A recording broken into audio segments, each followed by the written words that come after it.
अस्सलाम वालेकुम वरहमतुल्लाहि वबरकातुहू। किसी बहन का सवाल है, क्या गैस के हुसूल के लिए कंप्रेसर इस्तेमाल करना शरई तौर पर जायज़ है? वालेकुम अस्सलाम वरहमतुल्लाहि वबरकातुहू। इस हवाले से ये बात याद रखें कि कंप्रेसर लगाना ये शरई तौर पर भी और कानूनी तौर पर भी दुरुस्त नहीं है, क्योंकि कंप्रेसर लगाकर आप गैस जो है उसको ज़्यादा खींचेंगे, आपके पास गैस ज़्यादा आ जाएगी। इसके साथ होगा ये कि लोगों को, आपके पड़ोसियों को, आपके मोहल्लादार लोगों को मामूल के मुताबिक वो जो गैस है वो नहीं पहुंचेगी। रसूलुल्लाह सल्लल्लाहु अलैहि वसल्लम ने फरमाया ला ज़रर वला ज़िरार, जिसका मतलब ये है कि नुकसान पहुंचाना ये किसी सूरत भी दुरुस्त नहीं है। और फिर जो अहादीस वारिद हुई हैं पड़ोसी के हुकूक के बारे में, वो भी मद्देनजर रखे। ला यदखुलुल जन्नत मन ला यअमन जारुहु बवाइकहु औ कमा क़ाल सल्लल्लाहु अलैहि वसल्लम। जन्नत में दाखिल नहीं हो सकता ऐसा आदमी कि उसका पड़ोसी उसकी तकालीफ वगैरह से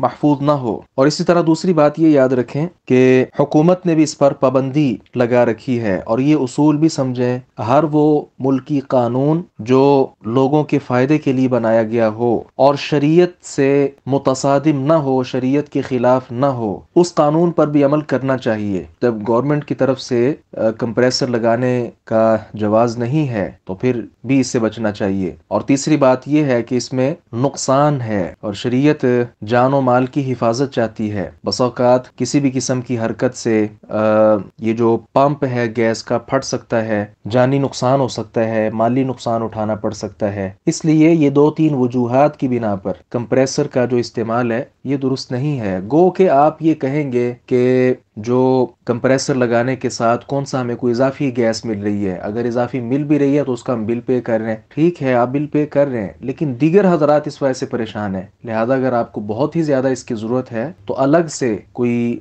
गैस वगैरह का इंतजाम कर लिया जाए। अस्सलाम वालेकुम वरहमतुल्लाहि वबरकातुहू।